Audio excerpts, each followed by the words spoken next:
सभी को जय महाराज जी की। गुरु प्यारे साधकों, जो मैं आज आप सबके लिए अनुभवों की श्रृंखला का अनुभव लेकर आई हूँ, वह बहुत ही खास अनुभव होने वाला है। क्यों? इसका रीज़न यह है कि हम में से सभी गुरु महाराज जी की तस्वीरों को, गुरु महाराज जी की फ़ोटो को हम स्वरूप का नाम देते हैं। और मैं आज का जो मैं अनुभव आपको सुनाने जा रही हूँ, उसमें मैं आप सबको यही बताऊंगी कि हम गुरु महाराज जी के स्वरूप यानी उनकी फ़ोटो को स्वरूप क्यों कहते हैं। तो आप इसको बड़े ध्यान से श्रवण करना और अंत तक जरूर श्रवण करना। इसके पीछे का मर्म भी मैं आप सबको बताऊंगी और इससे रिलेटेड जो अपने साधकों को अनुभव हुए हैं, वह सब मैं आपके साथ आज जरूर शेयर करूंगी।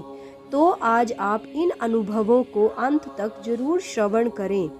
तो चलिए सुनते हैं आज के दिव्य अनुभव।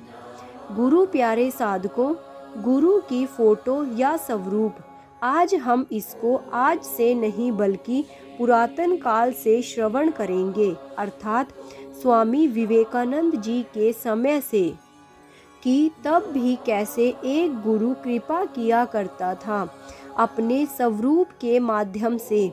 आज तो हम जानते ही हैं, महाराज जी के भी शिष्यों के अनुभव में मैं आपके साथ जरूर शेयर करूंगी। पर उससे पहले एक पुरातन कथा स्वामी विवेकानंद जी के गुरु रामकृष्ण परमहंस जी की कथा को पहले श्रवण करेंगे। उसके पश्चात फिर हम गुरुदेव श्री आशुतोष महाराज जी के शिष्यों के अनुभवों को श्रवण करेंगे। बात उस समय की है जब रामकृष्ण परमहंस जी अपने शिष्यों के साथ आश्रम में थे। ठाकुर श्री रामकृष्ण परमहंस भीतर अपने कक्ष में थे। बाहर सभी शिष्य मिलजुल कर योजना बना रहे थे। वे आपस में धीरे धीरे खुसर फुसर कर रहे थे। गुरुदेव गुस्सा करेंगे, वे नहीं मानने वाले। कितनी बार उनसे आज्ञा लेने की कोशिश की है हमने, पर हर बार वे इनकार ही कर देते हैं। इस काम के लिए राजी ही नहीं होते। एक बार भी कहीं हम विफल ना हो जाएं। उनके शिष्य सलाह यानी वो आपस में ही गुफ्तगू कर रहे थे कि कैसे गुरुदेव को मनाया जाए, किसके लिए। तो चलिए श्रवण करते हैं। इस योजना का प्रमुख नायक था नरेंद्र नाथ दत्त। स्वामी विवेकानंद वहीं सभी को समझा रहा था, नहीं नहीं, इस बार हम सफल होकर रहेंगे। तुम सब मुझ पर छोड़ दो। सफलता का एक महान सूत्र मेरे हाथ लगा है। तुम सब वक्त बस देखते जाओ। नरेंद्र ने सभी को समझाया बुझाया, विश्वास दिलाया। दोनों अंगूठे ऊपर की ओर कर सभी को तैयार और तैनात करने को कहा। फिर स्वयं ठाकुर के कक्ष में चला गया। प्रणाम करके गुरुदेव से बोला, ठाकुर बाहर मौसम बहुत बढ़िया है, चलिए ना थोड़ा भ्रमण कर लेते हैं। ठाकुर बोले, मौसम बढ़िया है, चल तेरे साथ थोड़ी भागवत चर्चा भी हो जाएगी। परमहंस जी चलते हुए राधाकांत जी के मंदिर के अहाते में आ गए। वहीं नरेंद्र के संग चहलकदमी करने लगे। नरेंद्र ने जानबूझकर चर्चा को ब्रह्मलीनता या समाधि जैसे विषयों की दिशा में घुमा दिया। गुरुदेव भी मानो प्रेम के वशीभूत होकर अपने बच्चों की योजना का हिस्सा बनते जा रहे थे। इसलिए जैसे नरेंद्र ने योजना बनाई थी, अंतर्यामी उसी के अनुसार ढलते गए। ब्रह्मलीनता और समाधि की चर्चा करते करते उनकी सूरत चढ़ती गई और वे समाधि में मगन हो गए। इस भावली स्थिति में वे विष्णु मंदिर के चबूतरे पर जा विराजे। बस यही अवसर था। मौका ताकते ही नरेंद्र ने अपने गुरु भाइयों का आह्वान किया, आओ आओ शीघ्र करो, शीघ्र पूरी फुर्ती से गुरु भाई दौड़ते दौड़ते हुए आए। उनके साथ अविनाश चंद्र भी थे, जो उस जमाने में कोलकाता के सबसे मशहूर फोटोग्राफर थे। परमहंस जी के गृहस्थ शिष्य भावनाथ चट्टोपाध्याय उन्हें अपने साथ लेकर आए थे। सभी शिष्यों ने बड़ी मुश्तता से अविनाश दा के साथ कैमरा, छतरी आदि यंत्र स्थापित किए। परमहंस जी को केंद्र में रखकर फोटो खींची गई। सब कुछ आपाधापी में हुआ। परमहंस जी की भावलीनता टूटने से पहले ही शिष्यों ने सब कुछ समेट लिया, या यूं कहें कि गुरुदेव ने ही संयोग बनकर तब नेत्र खोले जब शिष्य मोर्चा मार चुके थे, ताकि वे उन्हें इस दिव्य उपलब्धि का आनंद दे सके। 3 सप्ताह बाद भवनाथ वह तस्वीर तैयार करा लाया। डरते डरते उसने वह श्री रामकृष्ण परमहंस जी को दिखाई। बाकी शिष्य भी छिप छिप कर खिड़की दरवाजों की दरारों से झांक रहे थे। तस्वीर देखते ही परमहंस जी ठहाका लगाकर हंस दिए। भावनाथ व अन्य शिष्यों में आनंद की लहर दौड़ाई। सबके जाने के बाद परमहंस जी ने वह तस्वीर श्री माँ को दिखाई। फिर एकाएक परमहंस जी ने आले में रखे कुछ पुष्प उठाए और अपनी तस्वीर के आगे उछाल दिए, साथ ही झुककर प्रणाम किया।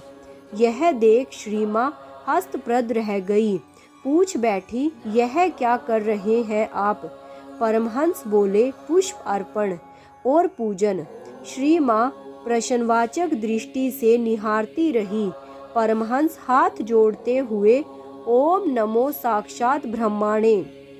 यह मेरे स्थूल रूप की तस्वीर भर नहीं है, यह मेरी प्रतिछाया है, यह मेरी साक्षात स्वरूप ही है। जहाँ मैं साकार नहीं होऊंगा, यह मेरा साकार अनुकृति कराएगी। मेरे शिष्य और भक्त इसके जरिए मुझसे खूब बातें किया करेंगे। श्री माँ प्रसन्नता से, सच में? ठाकुर परमहंस जी बोले, इन लड़कों ने तो बड़ी दिव्य शरारत कर डाली। देखना अब घर घर में मेरी पूजा होने लगेगी। चलिए इतिहास की गलियों से वापस वर्तमान में लौट आए।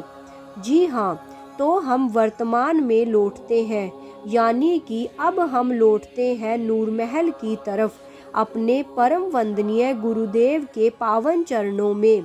अब उक्त सवालों से मुक्ति का युक्ति हमारे साथ हाथ लग गई। यह एक सनातन सत्य है। गुरुदेव की तस्वीर केवल एक फोटो भर नहीं हुआ करती, वह उन्हीं की छाया प्रतिछाया होती है, इसका साक्षात स्वरूप हुआ करती है।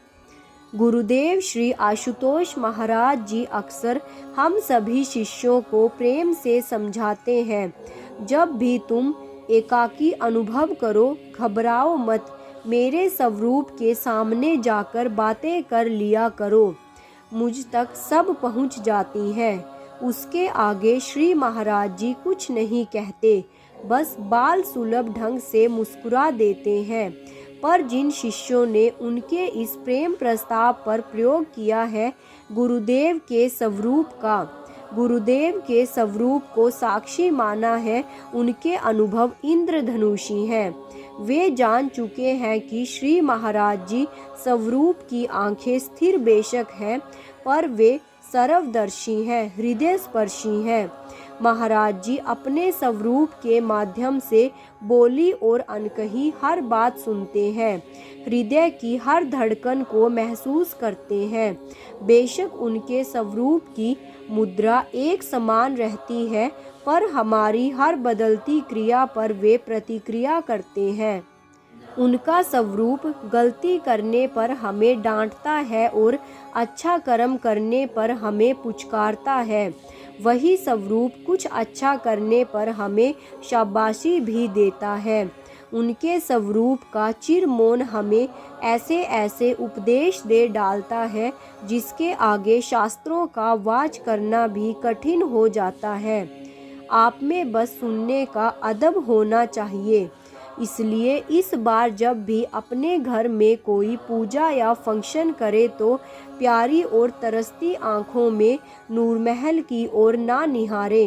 अपने घर में स्थित गुरु महाराज जी के स्वरूप के दिव्य स्वरूप को पूरी श्रद्धा विश्वास से निहारे। उन्हीं के प्रत्यक्ष स्वरूप में साक्षी जानकर उनका विधिवत पूजन करें, उन्हें अपना साक्षी माने। तो चलिए स्टार्ट करते हैं महाराज श्री के भक्तों के दिव्य अनुभव। आज से बहुत सालों पहले महाराज श्री ने अपनी दिव्य लीला में एक नई लीला जोड़ी, प्रसाद वितरण की लीला। इस दिव्य क्रीड़ा के अंतर्गत गुरु महाराज जी आधा आधा पौना पौना घंटा छत या फिर बालकनी से फल, टॉफियां इत्यादि फेंकते थे। नीचे खड़ी संगत, विदुषी बहनें, स्वामी भैया उस प्रसाद को लपक लपक कर लूटा करते थे। पर जैसे ही यह लीला समाप्त कर गुरु महाराज जी अपने कक्ष की ओर प्रस्थान करते थे, एक बहन बहुत ही अचंभित करने वाली घटना करती थी। वह अचंभित करने वाला क्या था?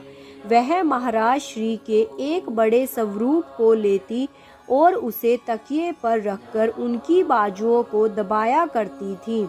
जब हम उनसे यह क्रम 2-3 बार देखा तो उन दीदी से पूछा, यह आप क्या करती हो? जवाब में उन्होंने कहा, तुम ही बताओ। यदि हम 4-5 बार भी कोई चीज़ हाथ में घुमाकर फेंकते हैं तो क्या हमारा हाथ नहीं थक जाता? उस हाथ में दर्द नहीं होने लगता? पर महाराज श्री तो आधा आधा पौना पौना घंटा इतना इतना प्रसाद इतनी दूर दूर ऊर्जा लगाकर फेंकते हैं, तो सोचो महाराज श्री की बाजुओं में कितना दर्द होता होगा, उनका हाथ कितने थक जाते होंगे। इसलिए मुझे लगता है कि गुरु महाराज जी का हाथ स्वरूप में ही दबा दूं, ताकि उनको थोड़ा सा आराम मिल सके। उन दीदी के इस भोले भावों को देखकर हम में से कईयों की आंखें नम हो गई, कईयों को हंसी आई, कईयों ने इसे नादानी कहा तो कईयों ने कुछ। और वह कहते हैं ना कि भावनाओं की भाषा को तर्कों और बुद्धि से नहीं समझा जा सकता। शायद यही हो रहा था। लेकिन फिर एक दिन भावों रूपी पुष्पों को ग्रहण करने वाले गुरु महाराज जी इन भावों की खुशबू का एहसास हम सभी को कराया। उस दिन गुरु महाराज जी प्रसाद वितरण के बाद कोई कारण बनाकर मुझे अपने कक्ष में बुलाया। महाराज श्री ने अभी भागवत चर्चा शुरू की थी कि अचानक वे अपनी दोनों बाजुओं को पकड़कर बोले, यह हमारी बाजुओं को कौन दबा रहा है? कोई हमारे हाथ दबा रहा है। यह सुनकर मैं दंग रह गई और मैंने फिर अपनी बुद्धि लड़ाकर कहा, महाराज जी कहते हैं कि 33 करोड़ देवी देवता हैं, उनमें से कोई भी आपकी सेवा में हाजिर हो सकता है। महाराज जी बोले, नहीं नहीं, यहीं पर कोई है जो मेरी बाजुओं को दबा रहा है। गुरु महाराज जी का इतना कहना था कि मुझे एकदम से वह दीदी याद आ गई। मैंने कहा, महाराज जी मेरे ख्याल से वह दीदी है जो हमारे ही आश्रम में रहती हैं, वही हर प्रसाद वितरण के बाद आपके स्वरूप में आपकी बाजुओं को दबाने की सेवा करती है। महाराज जी बोले, हाँ, इससे हमें बहुत आराम मिलता है। उसकी यह सेवा हम तक पहुँची है, हमें उसकी सेवा स्वीकार है। तब हम सबको यह आभास हुआ कि सुंदर भावों से की गई सेवा किस प्रकार स्वरूप के माध्यम से भी गुरु महाराज जी तक पहुंच जाती है। और यह अनुभव था साध्वी दिलजीत भारती जी का। धन्यवाद। जय महाराज जी की। जय श्री राम। ओम श्री आशुतोषाय नमः।